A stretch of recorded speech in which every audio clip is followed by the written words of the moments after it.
Hi guys, so it is that time again. 'Tis story time with me and my little special guest, which I will get in a second once I give him a awesome introduction. Cue the theme music because he is awesome. If you guys follow me on Instagram, you guys have already seen this little guy already, but he's not so much a little guy anymore. This here is my little Fredbear. So this is my baby. This is my baby boy. Oh, say hello! Say hello to your fans!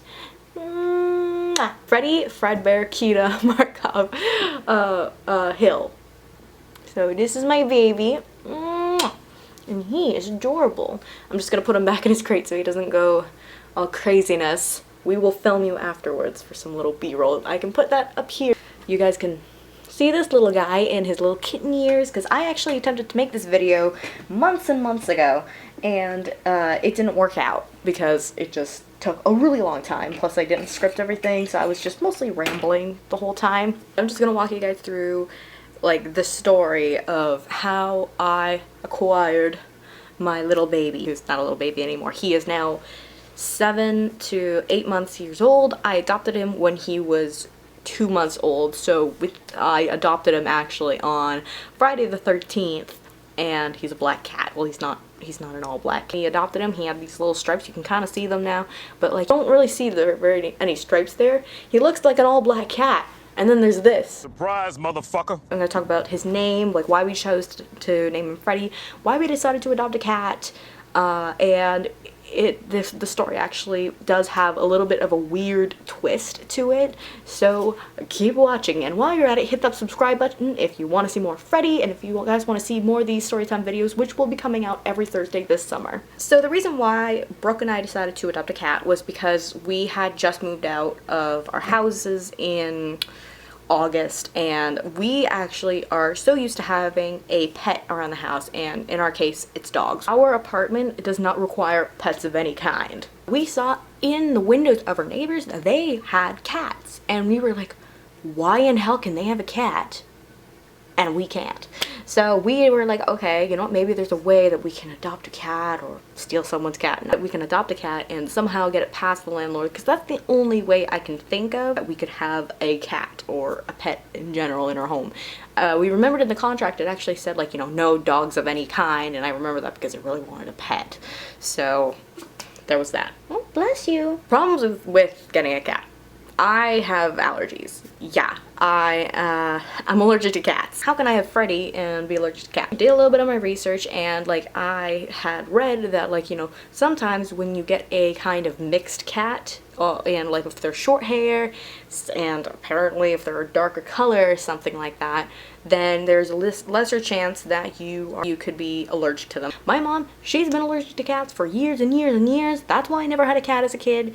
But she is totally fine around Freddie, believe it or not. But my sister, on the other hand, her allergies are just really bad. Every so often I do need a Benadryl, but like that's not very often. So I decided, okay, I'm gonna look at a few cats around the area. PetSmart was actually just gonna have their adoption weekend.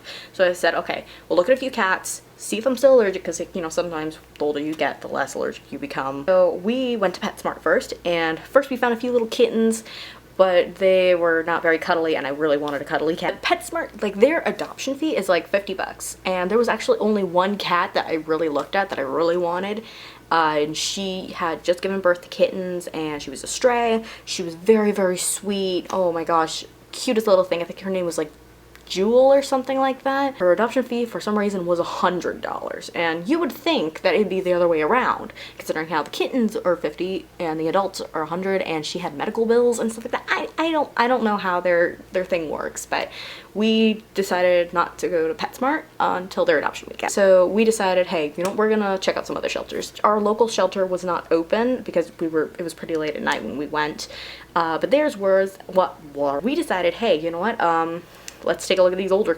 older cats and see if I'm still allergic. Held another cat, very cuddly, not the one for me, and so we didn't get a cat that day. Okay, just check out the other shelter, which is gonna be open tomorrow between these times, and we'll see what happens. My allergies were not as bad as they used to be. I just really wanted a pet. I don't care how much Benadryl I have to take. I will just take the damn cat. At the shelter, Brooke was really looking at female cats because he heard that, you know, they are less aggressive. They won't spray everywhere, you know, like, and they're more nurturing and stuff. However, I couldn't help but look at this little kitten who was 3 months old.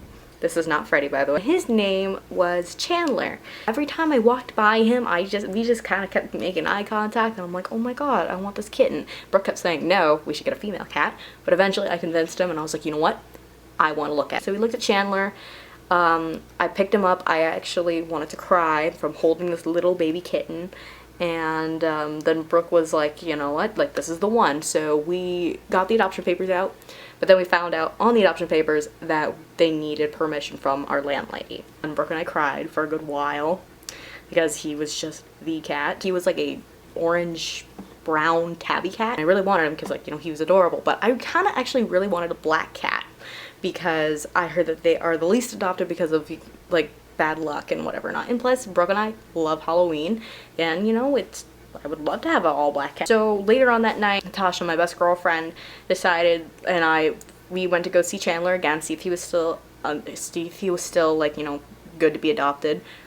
He wasn't yet, so I held him, and, you know, I was tempted to call the landlady that night and just take him home with me, but I didn't, which I probably should have done, because the next day we got permission from our landlady to get a cat. We called up Natasha. Dude, call the shelter, go to the shelter, I don't care. Find out if Chandler's there. If he is, tell them to put him on hold for us because we are going to get him, baby. But as you guys should know, that didn't happen. This is the weird twisting.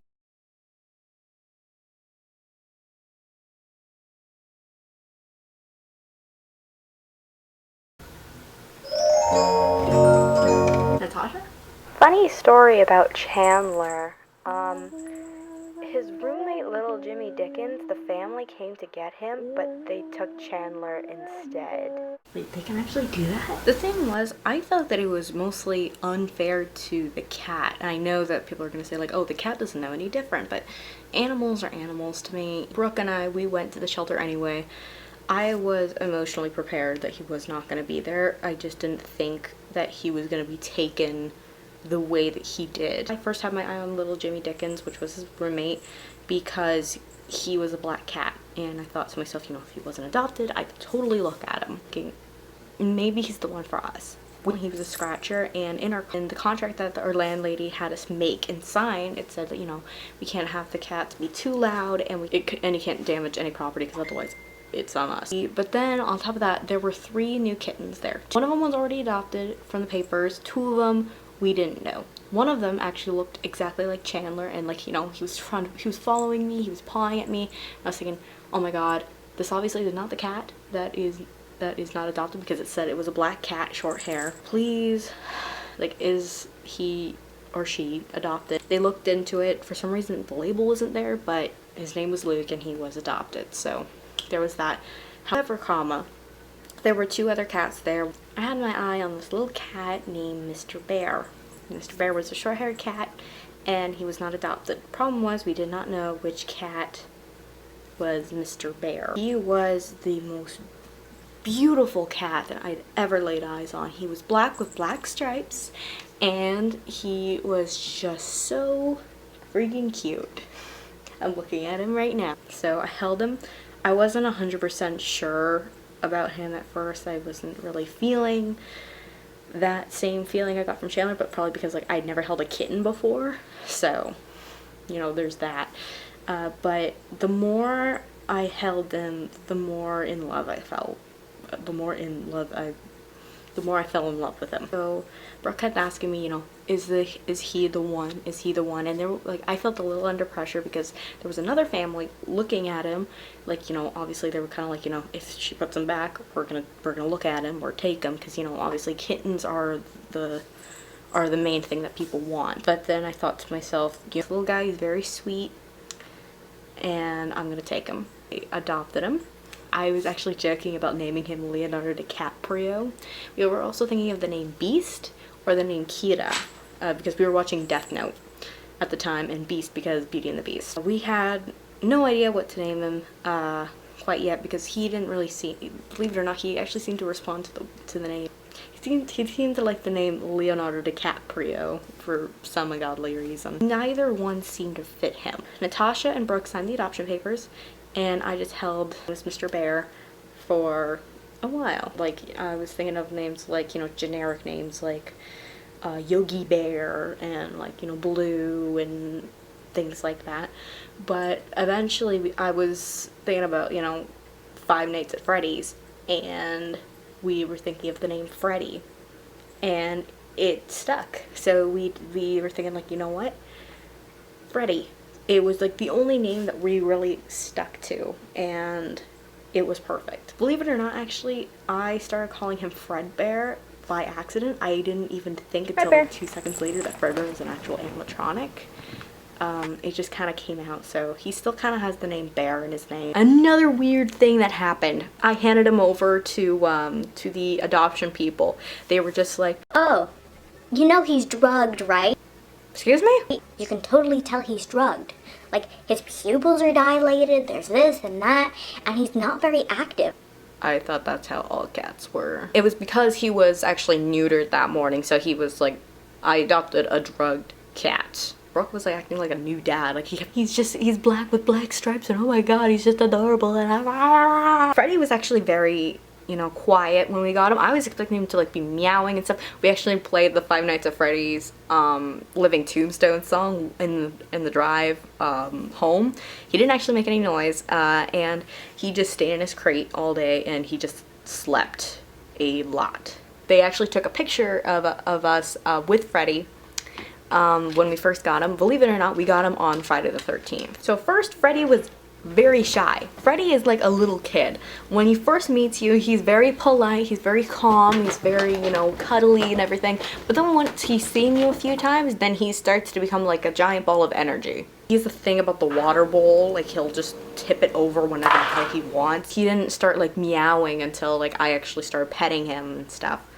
Chandler actually purred a lot. Freddy didn't start purring until like a day after we got him, so I was just like, you know what, I'm happy to have my little kitty. I just hope he'll be happy here too. Be calm. He just slept a lot. Like, I have some funny pictures of him just sleeping in the most random positions possible. After the drugs wore off, like 2 days later, he decided, his real personality came through, and I think he noticed that he was not leaving at any point. So yeah, that is the story of how I adopted my cat Freddy. I miss him being small, but he is just the most, he's just like, you know, adorable and amazing.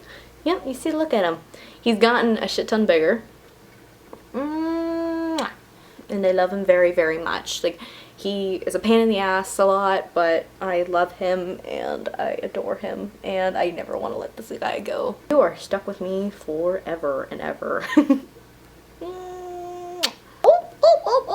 So make sure you hit that subscribe button so you can see more of Freddy and more of my beautiful face. What'd you just do? For more storytime videos, I have a lot more crazy stories than this one. They're not going to be as long as this one, and they are going to be awesome. Say goodbye, Freddy. Bye. Keep calm and sparkle on.